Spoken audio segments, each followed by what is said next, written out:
Hello, and welcome to another episode of Commander Durdle. So this week we are looking at Ravnica Allegiance, and specifically our commander is Teysa Karlov. So 2 white-black for a 2/4 legendary creature, human advisor. And a couple of really interesting abilities. So if a creature dying causes a triggered ability of a permanent you control to trigger, that ability triggers an additional time. And then also creature tokens you control have vigilance and lifelink. So this is going to lend itself well to an aristocrat stroke lifelink deck. So if you're not super familiar with the term aristocrat, or if like me you had to look it up just to make sure you didn't get it wrong, it is any creature that has an activated ability involving sacrificing another creature. So the deck archetype aristocrats, so there's an aristocrat as in terms of referring to a type of creature, but also there's the aristocrat's deck archetype where it aims to benefit from sacrificing its own stuff. So that's where we're going with this, is having a deck. So it's going to be creature heavy because we're going to be blowing up our own stuff. But also when that stuff gets blown up, we want some sort of benefit off of that. Preferably something that also ties into creature token generation, but not always. And so to try and get the balance right here, because I do realise that in white-black there's other interesting things you can do within the archetype beyond just exploiting lifelink in this case because of this commander. So I'm curious as to the sort of triggered abilities that creatures we're going to see suggested through the algorithm come up with, which produce synergies beyond being relevant necessarily to this. And we'll see. So I've kept my selections for the seed fairly simple and straightforward, so that I don't make the deck force it to go in directions where that's not really the plan with the synergy here. So I just go through these and you can see what I did choose. So when Haunted Witness dies, create a 1/1 white soldier creature token with lifelink. So that's pretty handy. So when that dies, we get a token, and the token will have vigilance and lifelink. Where it gets interesting in the set is the presence of Afterlife. So with Afterlife 2, when this creature dies, create 2 1/1 white and black spirit creature tokens with flying. Now, I think I mentioned in the Set Musings episode is that there's also some cards that interestingly buff certain colours of creatures. And so here, if you can find specific cards which do it to both white and black cards, then you get tokens that are double buffed in addition to vigilance and lifelink, so other forms of buffing. Once you go down that route, there's other cards which amplify up abilities and keywords as well across multiple creatures that we could consider. Orzhov Enforcer also has Afterlife, but Death Touch as well. The other pattern you'll notice often with aristocrat decks is a lot of the minions under the aristocrat are quite small, in terms of casting costs. They're easy to get out, and you're really looking for like amplification of the synergies because of what they do when they die. In this particular deck. So 1 and a black for this one. You can tap it, sacrifice 2 other creatures. So it's always interesting as well to have cards in the deck which allow you to sacrifice other things, like sack outlets as well, but also this nature where there's cards in there which will cause a creature to die beyond just through creature combat or stuff getting removed. So any number of target creatures, you each lose 2 life and sacrifice a creature. You add double black and draw a card. That's pretty cool. Then we've got, I've just chosen one instant. We've got destroy target creature or enchantment. And the other nice thing about, I find, with keeping things fairly lean from the set I'm dealing with is, if there is anything super synergistic within the set, then it'll get suggested by the algorithm. And we've got Kaya's Wrath, which is a sorcery, 2 white, 2 black, destroy all creatures.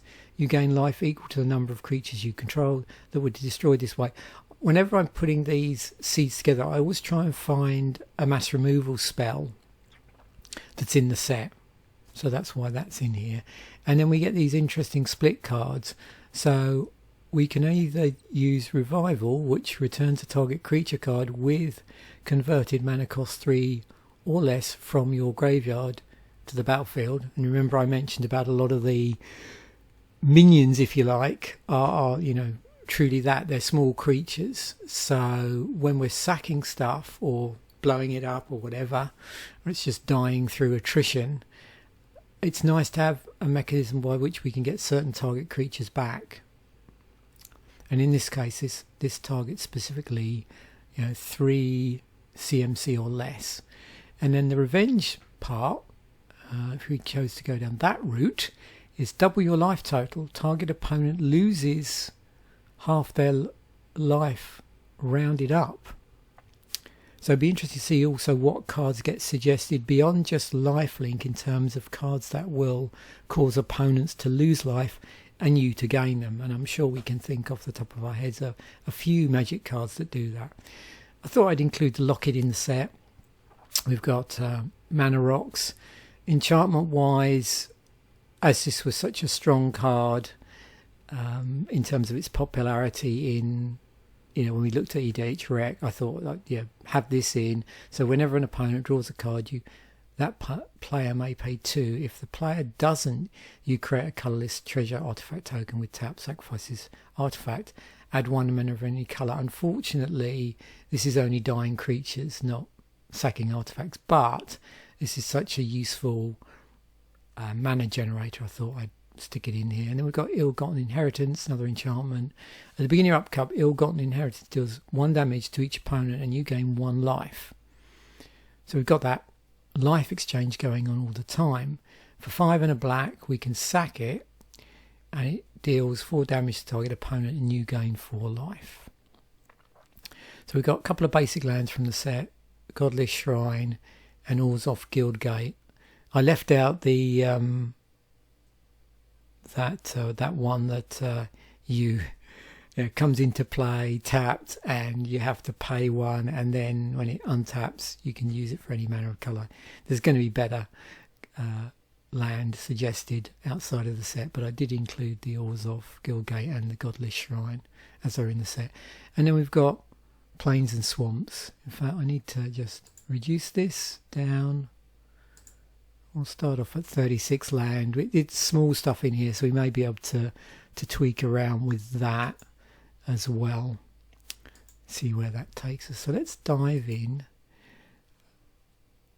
And I'm just going to see what mana generators we've got first of all. We've got small creatures that we want to die. So Sculpt Clamp is a nice card to have. We're going to have Soul Ring, Arcane Signet, the Orzhov Signet. Interesting, seeing as we do want to sack stuff. So Ashnod's Altar. Whenever a creature you control dies, scry 1 and put an oil counter. So we got card draw. Now I want to make sure I leave plenty of spaces because I do want a ridiculous amount of creatures in here. You know, in the regions of 30 plus here. So I'm going to be careful I don't go too over the top on support cards. So let me just look ahead and see what sort of artifacts we're getting suggested. I think this would be nice. It's a creature, and when it dies, you can draw a card. And when it comes into play, you get to search your library for a basic land card.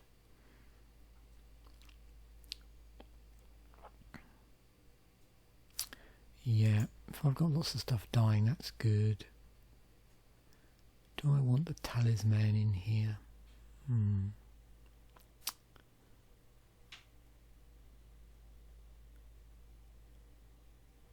Interesting synergy with this, but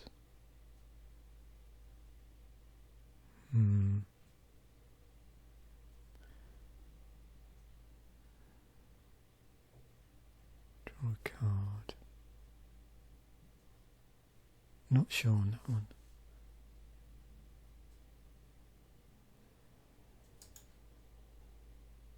I'll give my commander haste and shroud. Have a commander sphere in here.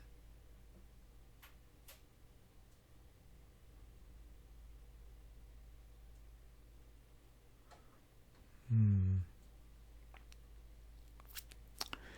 I'll come back to that later. Where are we artifacts wise? Yeah, I think I'll stick with that.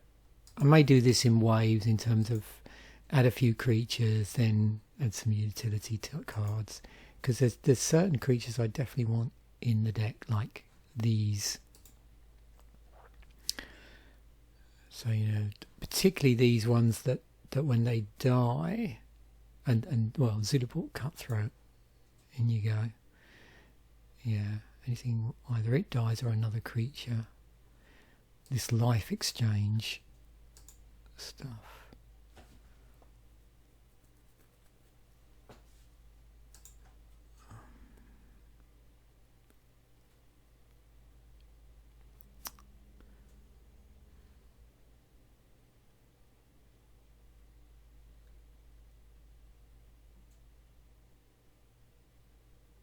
Interesting.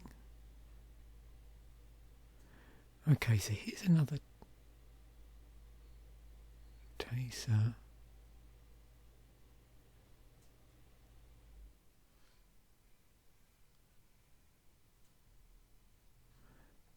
Yes.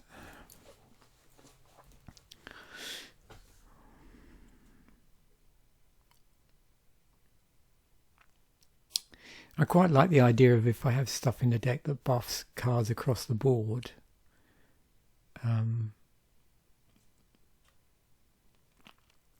It's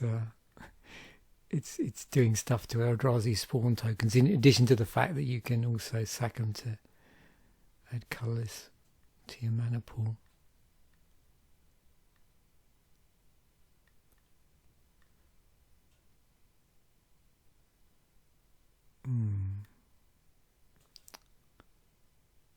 Plus one counter. Yeah.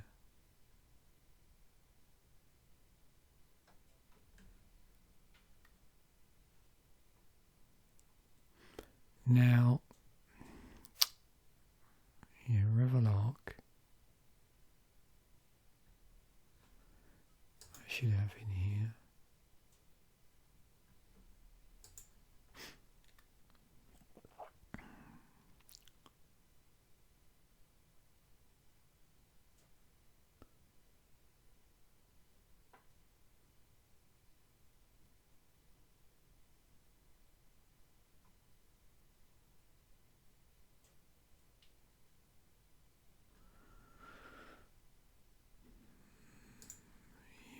That's good.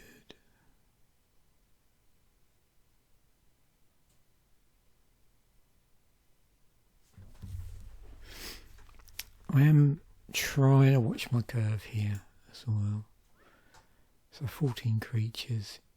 Okay, let's just... Now we've added more of those. Let's see, enchantment-wise, what happens.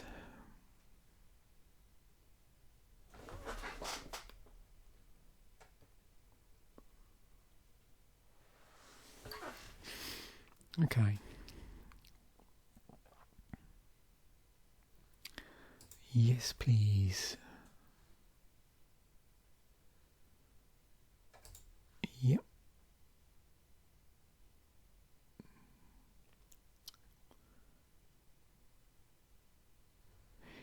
I did think about extort.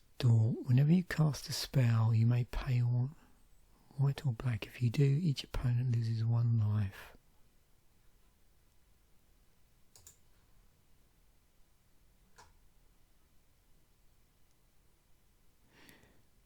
It's cool. I've dabbled around, not on these episodes, with an extort deck one time. I think I was goldfishing it on MTGO, and it got seriously out of hand once it everything, all the extort triggers kicked in.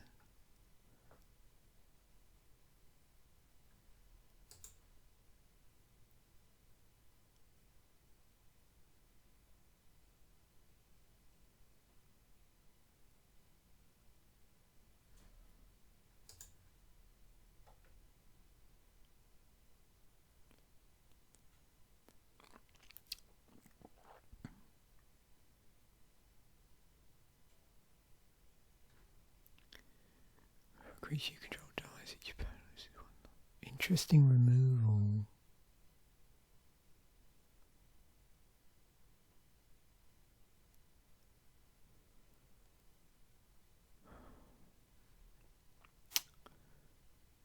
Not sure though.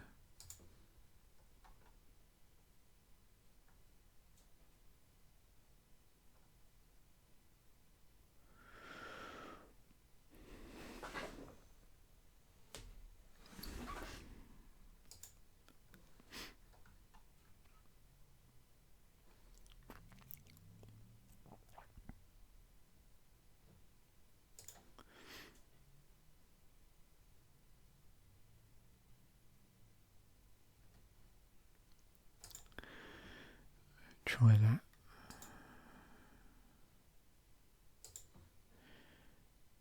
Look at the land, so probably Command Tower will be good in here.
Right, let's just clear up some of this.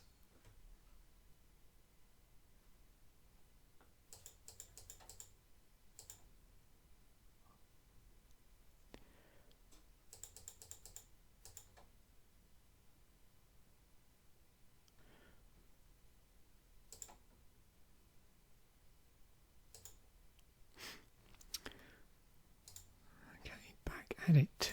So, done our artifacts, probably a couple more enchantments I might want to add. I'm going to take a look at some instants here.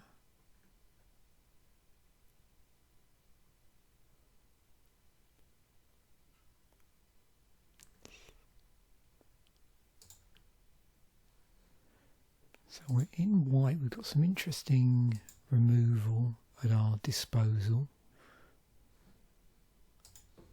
Of course, white black as well.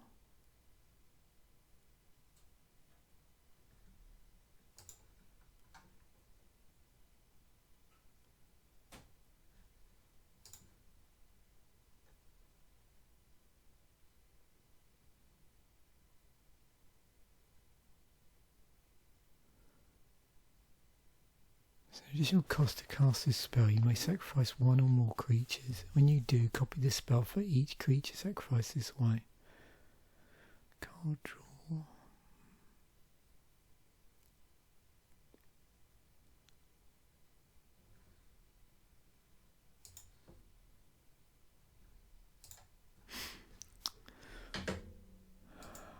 May have overdone it on the instance. I need to just possibly rethink that.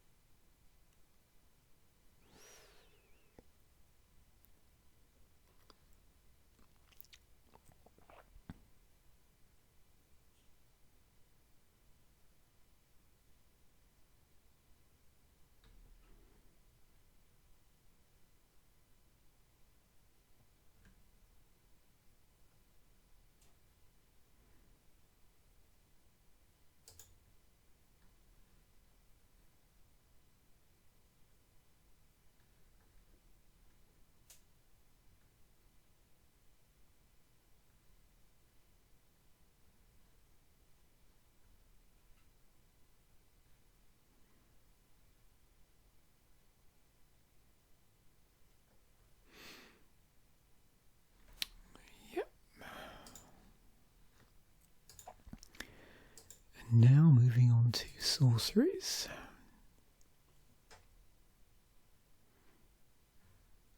Oh, we do have Vindicate. And Merciless Eviction.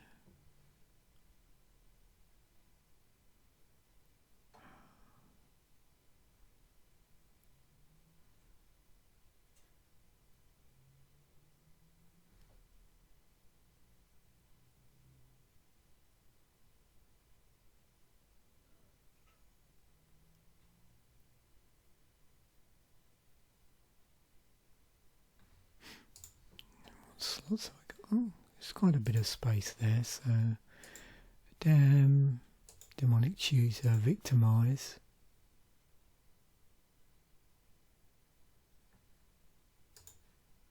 Oblivion, Vindicate.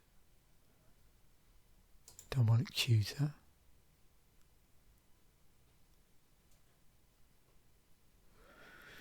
Do I have enough room for a Living Death?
Don't want a sanguine bond in here.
Decisions.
Go back to the remaining creatures. So I'm just making room for as many creatures as I can squeeze in.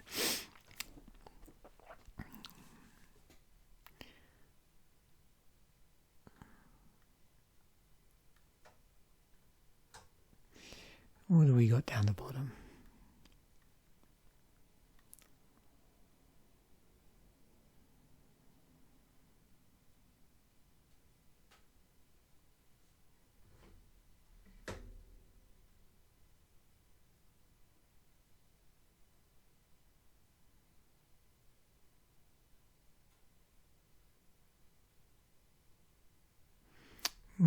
Death Toucher.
Oh, I forgot about reassembling skeleton actually.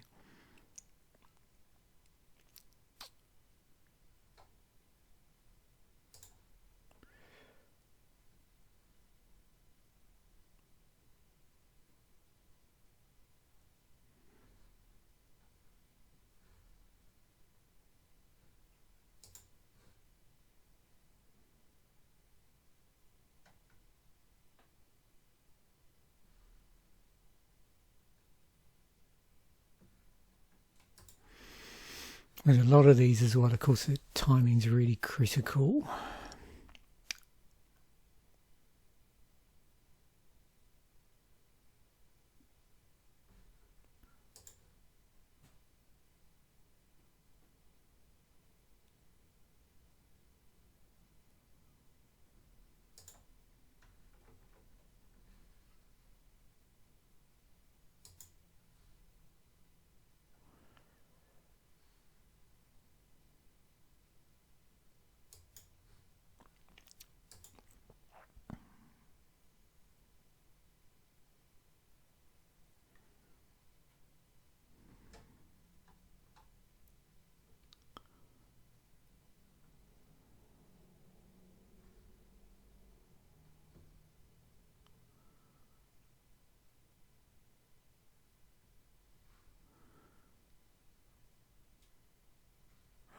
Why not? Massacre Wurm.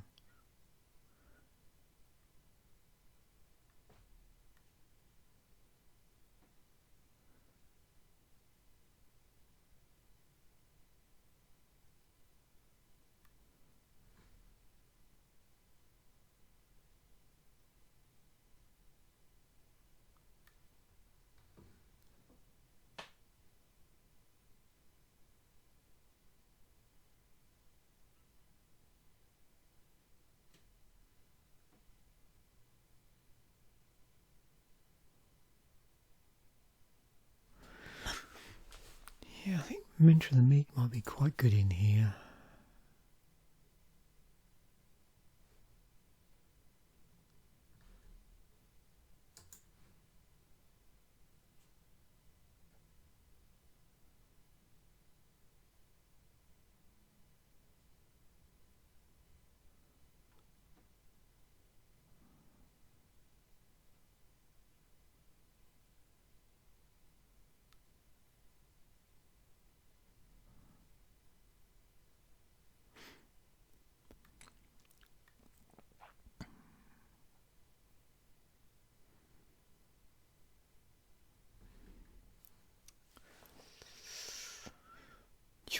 Choices. Whenever another creature you control does something, a priest does done damage to any target.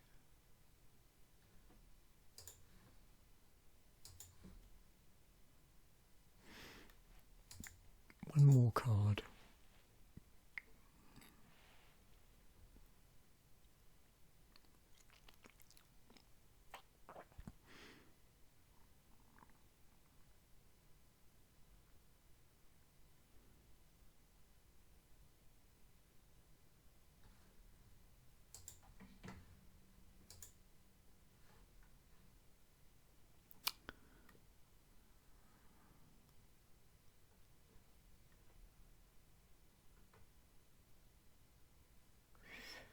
So I'm just going to sort this by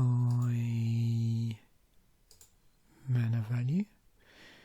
So our highest creature. Okay, so we do have some quite high casting cost stuff here.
That's a pretty good match there.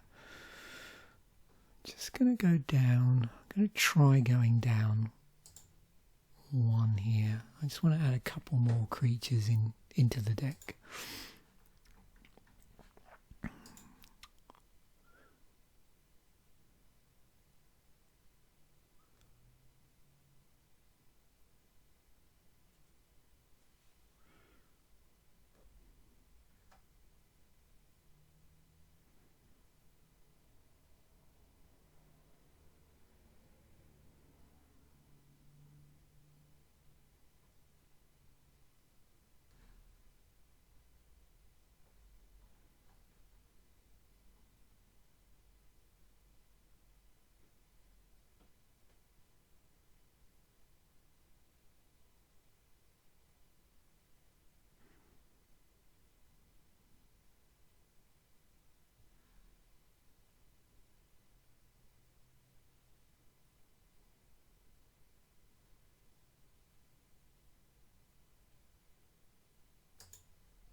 Oh, why not?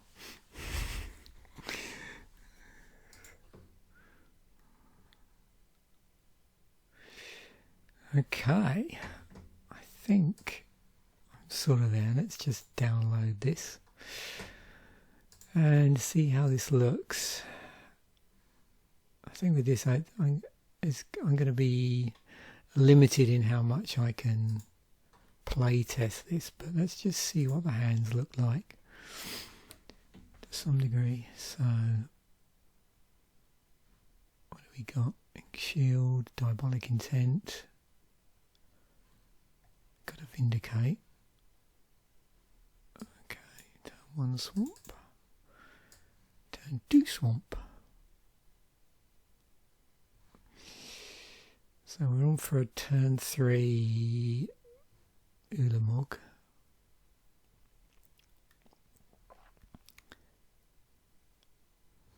Which we could sack to the Diabolic Intent. I don't really want to, but as an open the graves. Get our pawn out.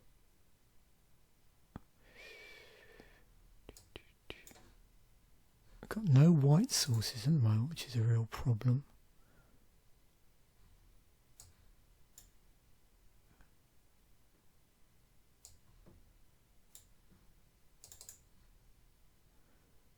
Certainly cast our Soul Ring.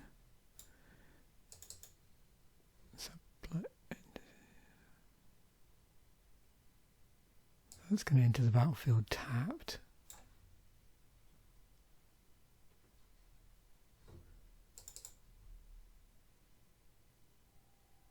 So I seem to be able to be casting creatures, but I have one white mana source. I'm now in a position where I can cast this, I think. Yeah. There's my white mana source. So I don't think I've, well, apart from that, yeah, I did miss some. So I didn't miss any land drops. Okay, so yeah, stuff is getting out, but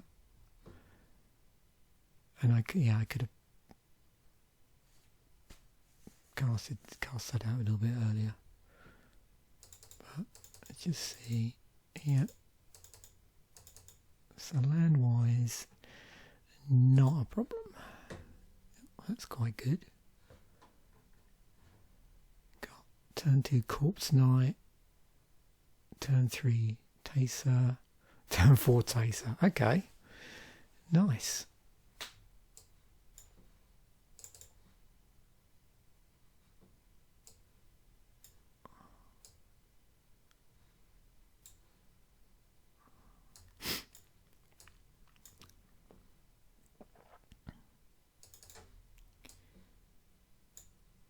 Got Evolving Wilds which we can crack.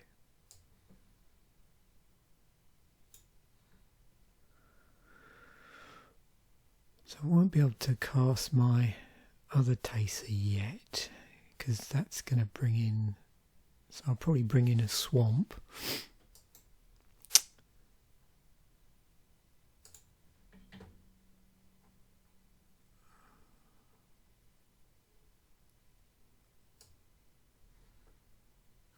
Where does that go? That goes battlefield tapped. Okay.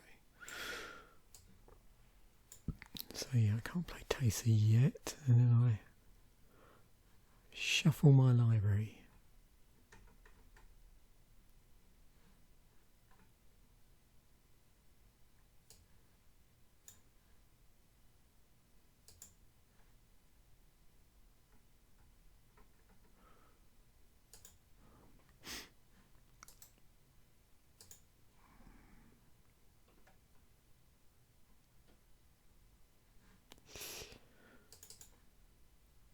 Lightning Greaves, I can get that out.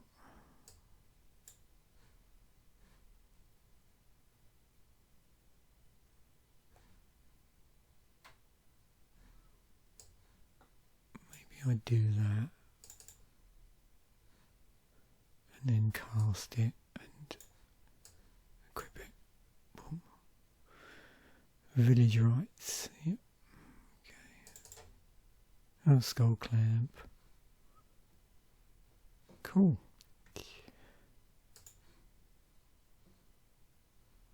Not too much trouble so far. I turn to Arcane Signet, which is good. We've got Lightning Greaves as well. That gives us a black source of mana. We got one anyway. We got a swamp. So really, doesn't matter too much.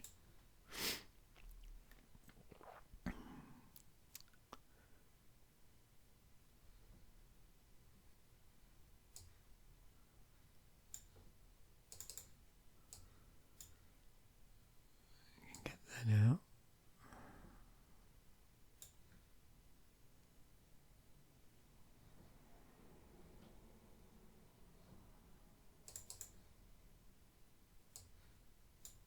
Lightning Greaves out.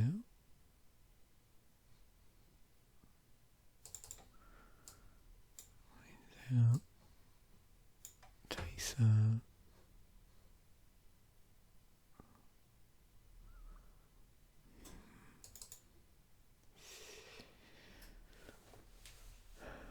So, get out my Skull Clamp.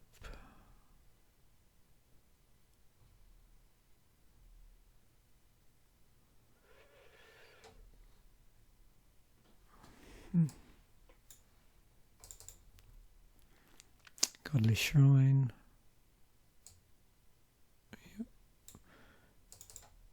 Yep, Isolated Chapel. Looking good. Okay, good. Yep. It's fine. So that turn to Corpse Knight. Yep. Okay. Reliquary Tower in the Plains. Turn 4. So I can get out a Doomed Traveller. But this could be the hand where I have the most amount of trouble. Because as you can see, I'm not getting any black sources. Oh, here we go. So yeah, a bit slow. That would be a bit of a slow hand. This is better. Again, turn to Corpse Knight.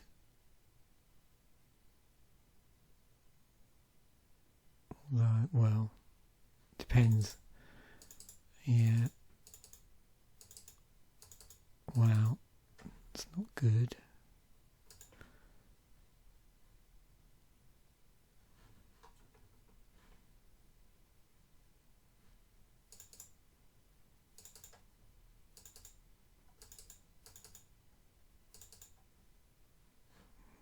Wow.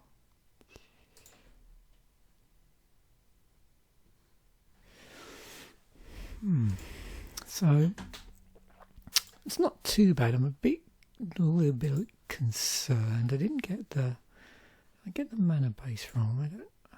Maybe it's just unfortunate. No, that's pretty much on.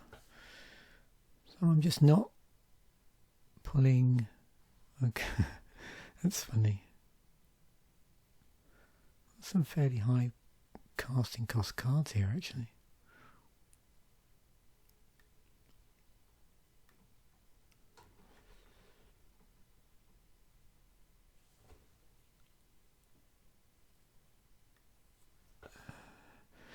Yeah, I'm wondering I'm not going to fiddle around too much, whether I would want to lose some of these, maybe. Some of the high casting cost stuff.